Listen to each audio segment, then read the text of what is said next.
Top quality और consistent performance के लिए सिर्फ सिल्वर पंप नाम याद रखना।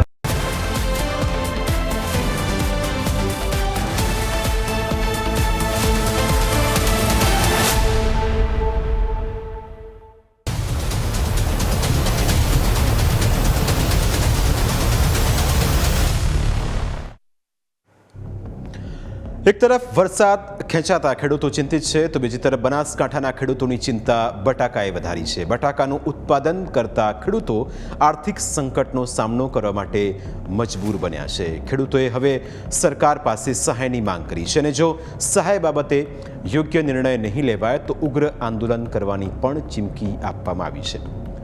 ખેડૂત જ્યારે ખેતરમાં બીજ વાવે છે ત્યારે તે માત્ર પાક નથી ઉગાડતો, તે પોતાની આશાઓ વાવે છે, પોતાના પરિવારના સપનાઓને વાવે છે અને આવનારા દિવસોની સુરક્ષા વાવે છે। પરંતુ જ્યારે એ જ પાક તૈયાર થઈને બજારમાં પહોંચે અને તેના બદલામાં ખર્ચ પણ ન નીકળે ત્યારે પાકની કિંમત નથી ઘટતી, પરંતુ ખેડૂતના મનોબળને પણ મોટો ફટકો પડે છે।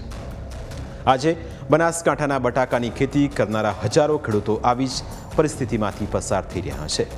ગુજરાતનો બનાસકાંઠા જિલ્લો બટાકાના ઉત્પાદન માટે દેશભરમાં ઓળખાય છે। અહીંના ખેડૂતો વર્ષોથી મહેનત કરીને ગુણવત્તાયુક્ત બટાકાનું ઉત્પાદન કરે છે, પરંતુ આ વર્ષે ખેતરમાં થયેલી મહેનત બજારમાં કોઈ કિંમત ધરાવતી નથી। બટાકાના ભાવ તળિયે પહોંચી ગયા છે। ખેડૂતોને પાક વેચ્યા પછી નફો તો દૂર, ખેતી પાછળ કરેલો ખર્ચ પણ પાછો મળતો નથી। પરિણામે હજારો પરિવારોની આર્થિક કમર તૂટી ગઈ છે। આજે દરેક વસ્તુના ભાવ કૂદકે પૂસકે વધી રહ્યા છે। ખેતી કરવી પણ હવે સસ્તી નથી। ખાતરના ભાવ આસમાને છે, બિયારણ મોંઘું બન્યું છે, જંતુનાશક દવાઓના ખર્ચમાં સતત વધારો થઈ રહ્યો છે અને મજૂરીનો ખર્ચ પણ અનેક ગણો વધી ગયો છે। આ ઉપરાંત ડીઝલ, વીજળી, સિંચાઈ અને પરિવહન જેવા ખર્ચ અલગ અલગ આ બધું જ ભેગું થાય ત્યારે ખેડૂત બટાકાનો પાક તૈયાર કરવા માટે લાખો રૂપિયાનું રોકાણ કરે છે। ખેડૂત બધું જ જોખમ લઈને ખેતરમાં ઊભો રહે છે। ક્યારેક વરસાદનો ભય, ક્યારેક રોગચાળો, ક્યારેક વાતાવરણનો કહેર। આ તમામ પડકારોનો સામનો કરીને જ્યારે પાક તૈયાર થાય છે ત્યારે ખેડૂતને આશા હોય છે કે હવે તેની મહેનતનું યોગ્ય વળતર મળશે, પરંતુ આ વર્ષે બજારે ખેડૂતોની તમામ આશાઓ પર પાણી ફેરી ગયું છે। બટાકાના ભાવ એટલા નીચે ગયા છે કે અનેક ખેડૂતોને પાક વેચવો કે નહીં તેવો પ્રશ્ન ઊભો થયો છે। કેટલાક ખેડૂતોને લાગે છે કે હાલ વેચશે તો મોટું નુકસાન થશે, તેથી તેઓ વધુ ભાવની આશાએ કોલ્ડ સ્ટોરેજમાં બટાકાનો જથ્થો સંગ્રહ કરીને બેઠા છે। પરંતુ કોલ્ડ સ્ટોરેજને લઈને પણ એક કડવી વાસ્તવિકતા છે। કોલ્ડ સ્ટોરેજમાં પાકને સાચવી રાખવાનો ભાવ પણ પોસાય તેવું નથી। તેના માટે ખેડૂતો પાસેથી અલગથી ખર્ચ વસૂલાય છે। બનાસકાંઠાના ખેડૂતો હવે સરકાર પાસે મદદની આશા લઈને પહોંચ્યા છે। પ્રાંત અધિકારીને આવેદનપત્ર આપીને તેમણે બટાકાના ભાવમાં વધારો કરવા, બજારમાં હસ્તક્ષેપ કરવા અથવા ખેડૂતો માટે વિશેષ સહાય પેકેજ જાહેર કરવાની માંગ કરી છે। અને આજે અમે રજૂઆત કરી કે બટાકા અત્યારે કોઈ ભાવ નથી। અમે ખોદાણની સમયે પણ ભાવ નહોતો। અમે ભાવની આશાએ સ્ટોરની અંદર બટાકા મૂક્યા। અત્યારે સ્ટોરની અંદર પણ ખેડૂત છોડાવવા જાય એવી પરિસ્થિતિ નથી। એટલે સરકારશ્રીને અમારી નમ્ર વિનંતી છે કે બનાસકાંઠા જિલ્લો એ બટાકા ઉપર જ હરિયાળો છે અને બટાકાનો જ ઉદ્યોગ છે, એના સિવાય બીજો કોઈ ઉદ્યોગ નથી। એટલે સરકાર સામે ખેડૂત મીટ મારીને બેઠો છે કે અમને કોઈ સહાય આપો તો અમે બચી શકીએ છીએ, નકર અમારે તો મરવાનો વારો છે। સ્ટોરની અંદર એ મૂક્યા પણ સ્ટોરમાં કોઈ ભાવ મળે એવા નથી, તો અમારે હવે જાવું તો જાવું ક્યાં? અમારે સરકાર સામે આશા છે કે તમે કોઈ સહાય કરો તો અમે જીવી શકીએ, નહીં તો જીવી શકીએ નહીં। આ બાજુ બીજી એમજમાં પશુપાલન છે।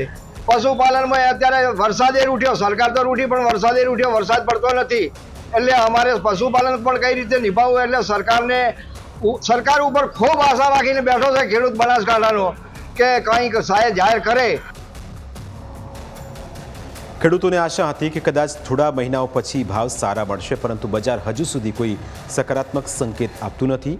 પરિણામે ખેડૂતો બેવડી ચિંતામાં છે। વેચે તો નુકસાન અને જો બટાકા રાખી મૂકે તો પણ કોલ્ડ સ્ટોરેજમાં ભાડાના ખર્ચથી નુકસાન થાય તેમ છે। આપણે ત્યાં ખેતીની સૌથી નબળી વાસ્તવિકતા એ છે કે ખેડૂત પોતાની પ્રોડક્ટનો ભાવ પોતે નક્કી નથી કરી શકતો। આપણે ત્યાં ખાતરની કંપનીઓ પોતાના ભાવ વધારી શકે છે, બિયારણ કંપનીઓ પોતાની કિંમત નક્કી કરી શકે છે, જંતુનાશક દવાઓના ઉત્પાદકો ભાવ વધારી શકે છે, પરંતુ આખું વર્ષ મહેનત કરનાર ખેડૂત પોતાના પાકની કિંમત કેમ નક્કી નથી કરી શકતો? આ સવાલ વર્ષોથી દેશના ખેડૂતો પૂછતા આવ્યા છે. ખેડૂતોની આ માંગ માત્ર આર્થિક મદદ માટે નથી, આ માંગ ખેડૂતોનું અસ્તિત્વ ટકાવી રાખવા માટેની છે. ખેડૂતોનું કહેવું છે કે જો મોંઘવારીના સમયમાં ખેતીનો સતત વધતો ખર્ચ રહેશે અને પાકના યોગ્ય ભાવ નહીં મળે તો ખેતી કરવી અશક્ય બની જશે. જો ખેડૂતનું સતત નુકસાન થતું રહેશે તો આવનારી પેઢી ખેતી તરફ કેવી રીતે વળશે? આજે ગામડાઓમાં યુવાનો ખેતી છોડીને શહેરોમાં રોજગારી શોધવા માટે મજબૂર બન્યા છે, કારણ કે સ્પષ્ટ છે કે ખેતીમાં મહેનત વધારે છે, જોખમ વધારે છે અને આવક અનિશ્ચિત છે. અમારી મુશ્કેલી શું છે કે બટાકા જ્યારે વાયા એ દિવસે ખાતર, બિયારણ, ડીઝલ મોંઘા, મજૂરીઓ મોંઘા અને સરકારે રાસાયણિક ખાતરમાં એટલા બધા ભાવ વધારે હતા છતાં ખેડૂતે મજબૂરીથી દેવા કરીને માથે કરીને બટાકા વાયા જ્યારે ખોદવાનો ટાઈમ આવે એ ટાઈમે કોઈ બટાકાના ભાવ હતા નહોતા. એટલે ખેડૂતે શું કર્યું, પછી ના છૂટકે સ્ટોરમાં મૂક્યા, પણ સ્ટોરમાં એવી પોઝિશન થઈ છે કે અત્યારે ખેડૂત છોડાવે છે તો પૈસા મળતા નથી. તો સરકારશ્રીને નમ્ર વિનંતી છે કે માંગણી છે કે તરત ખેડૂતોને પેકેજ જાહેર કરે અને ખેડૂતોને મરતા બચાવે.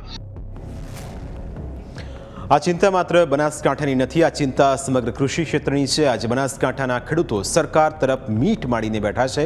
તેમની આંખોમાં હજુ આશા છે કે કદાચ કોઈ નિર્ણય આવશે, કદાચ કોઈ રાહત મળશે અને કદાચ તેમની મહેનતનું મૂલ્ય મળશે. પરંતુ જો આ આશા પણ તૂટી જશે તો માત્ર આર્થિક નુકસાન નહીં થાય, પરંતુ ખેડૂતોનો વિશ્વાસ પણ તૂટી જશે.